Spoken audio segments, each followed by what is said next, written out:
बारातियों की बस पर छलावा।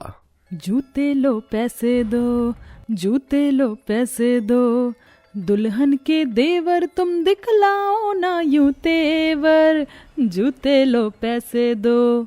दूल्हे की सालियों ओ हरे दुपट्टे वालियों, जूते दे दो पैसे ले लो, जूते दे दो पैसे लो। अरे बस करो बच्चों, पूरी शादी खत्म हो गई और तुम्हारा जूते 2 पैसे वालों ये खत्म ही नहीं हो रहा है। सरदार जी, विदाई का वक्त हो रहा है, चलते हैं। आओ सारे बाराती बस में बैठ जाओ और तुम दोनों बच्चों कार में बैठ जाओ।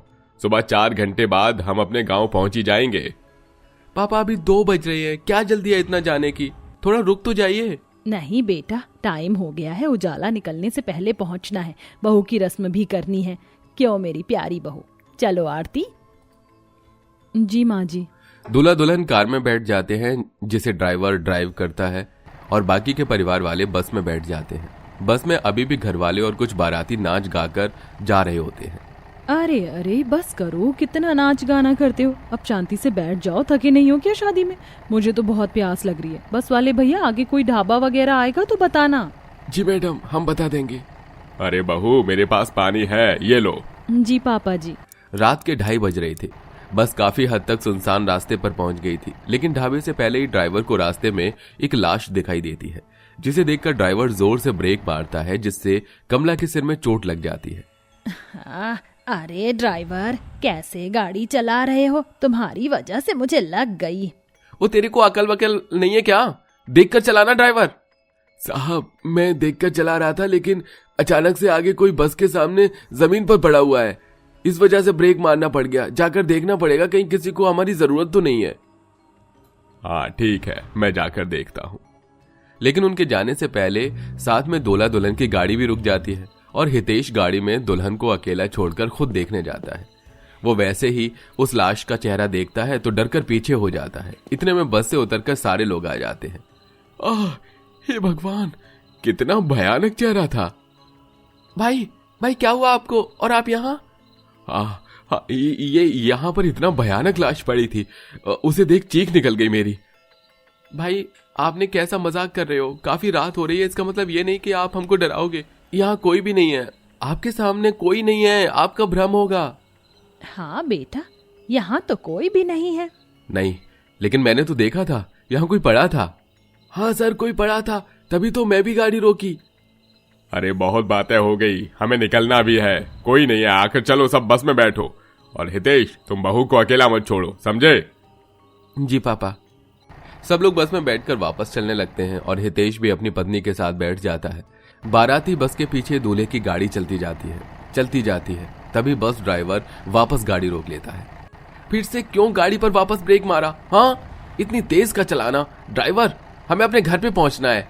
साहब, मैं बहुत देर से गाड़ी चला रहा हूँ।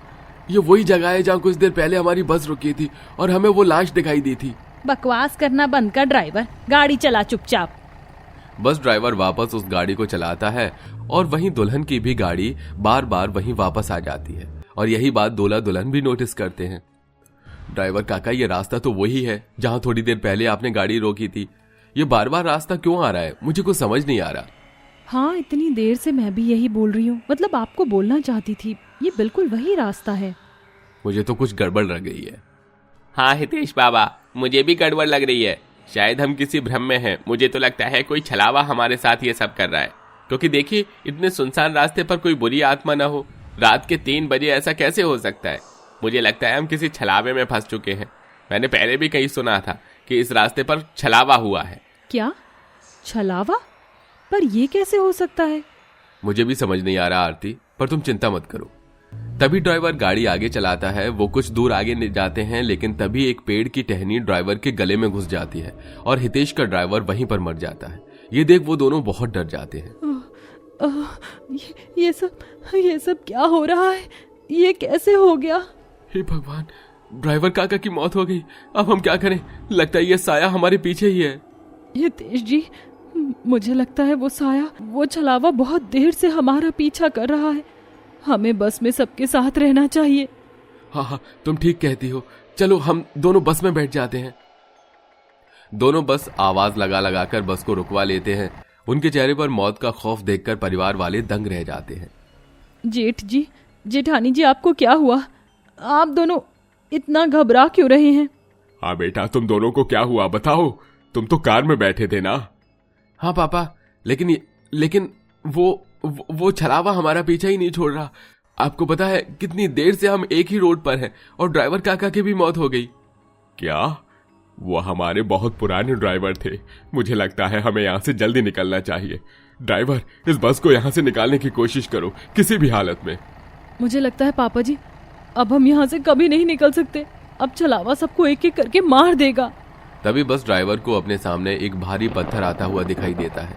वो बस को इधर उधर करने की कोशिश करता है, जिससे बस के अंदर के लोग इधर उधर गिरने लगते हैं। अरे राम, कैसे बस चला रहे हो ड्राइवर? अरे मैडम जी, मैं तो सही से चला रहा हूँ, लेकिन सामने से वो पत्थर आ रहा है। हे भगवान, इतना बड़ा पत्थर, कहीं हम सब मर न जाए। उस बड़े से पत्थर के बीच में से बस पार हो जाती है। सबको लगता है कि वो सब मर गए, लेकिन सब बच जाते हैं और हैरान होते हैं। हे भगवान, बाल बाल बचे। हम आखिर ये सब क्यों हो रहा है और कैसे? क्या ये भी एक छलावा था क्या? हाँ, मुझे तो लगता है ये छलावा में मारने के लिए हमें चला रहा है। और वो तो सुना ही होगा आप लोगों ने, जब तक दिन का उजाला ना हो जाए छलावा अपना छल करना कभी नहीं छोड़ता। हमें कैसे भी करके उसके चंगुल से निकलना ही होगा। तभी सबको एक अजीब सी चीज की आवाज आती है। सब पीछे मुड़कर देखते हैं तो बस के लास्ट सीट पर एक बाराती मर जाता है, जिसकी मुंडी लटक कर मुकेश के पैरों में आ जाती है और सभी लोग दंग रह जाते हैं। ये सब क्या हो रहा है? अब हम सब मर जाएंगे क्या? वो छलावा हमारे साथ ऐसा क्यों कर रहा है? कोई कुछ तो करो, रोको ये सब। माँ जी, पापा जी, हितेश, मुझे बहुत डर लग रहा है। मैंने सुना है छलावे को कोई नहीं रोक सकता क्योंकि वो रात में बहुत शक्तिशाली होता है। बहू, तुम इतना यकीन के साथ कैसे कह सकती हो? अरे आप सारी बातों को भूल जाइए, पर ये याद रखिए कि ये छलावा हमारे ही बीच, यानी कि हम में से कोई एक है और कभी भी कुछ भी हो सकता है। नहीं, आप सब मुझे ऐसे क्यों देख रहे हैं? मैंने कुछ नहीं किया। मैं नहीं हो सकता, वो जरूर ये ड्राइवर होगा। सबसे पहले गाड़ी इसी ने रोकी थी और इसे ही कोई लाश दिखी थी। नहीं, वो मैं नहीं हो सकता। सब लोग शांति से बैठ जाओ, समझे? ड्राइवर, तुम गाड़ी चलाओ। आरती, तुम यहाँ बैठो, मैं माँ को समझा कर आता हूँ, वो बहुत डर गई हैं। जी ठीक है। सब लोग सीट पर बैठ जाते हैं, लेकिन हितेश अपनी पत्नी के साथ ना बैठकर अपने माँ बाबूजी के साथ बैठता है। माँ, बाबूजी, मैंने अक्सर कहानी में सुना है छलावे को छल से ही जीता जाता है। वो जिस भ्रम में हमें रखे हुए है, हमें उसको तोड़ना होगा। देखो, बस को घूमते घूमते 3 घंटे हो गए हैं। अगले 1 घंटे में यानी कि 6 बजे या 5:30 बजे भी सूर्योदय हो जाएगा और रोशनी में छलावे की शक्तियां सभी कमजोर हो जाएंगी। उस वक्त हम उसे मार देंगे। बेटा, मुझे बहुत डर लग रहा है। हमें पता कैसे चलेगा कि वो छलावा कौन है? या हम सब परिवार वाले ही तो हैं। वो माँ, मैं आपको कुछ देर में बता दूंगा। और पिताजी, हमारे इस रास्ते में बार बार एक टनल आ रहा है। मैं ड्राइवर को कह दूंगा कि वो दिन के उजाले में भी बस को टनल के अंदर रखे। ठीक है बेटा, बहुत सावधानी से करना। मैं नहीं चाहता हम में से किसी की जान चली जाए। आप बेफिक्र रहिए पिताजी। हितेश ड्राइवर को ऐसा समझा देता है और चुपचाप अपनी पत्नी के पास बैठ जाता है। अब ड्राइवर भी टनल क्रॉस करके बस को बार बार टनल के पास से ही निकालता है और ऐसे ही सुबह के 6 बज जाते हैं। वो टनल के अंदर ही बस को रखता है। तभी हितेश, माँ, मुझे पता चल गया है कि वो छलावा कौन है। वो कार्तिक है और अक्षरा भी। जरूर इन दोनों पति पत्नी में से ही कोई छलावा है। जब भी तो ये लोग इतना शांत बैठे हैं। नहीं जेठ जी, हम नहीं हैं। हम ऐसे नहीं कर सकते। भाई, आपको क्या हो गया है? आप कुछ भी बोल रहे हो। मैं वो नहीं हूं।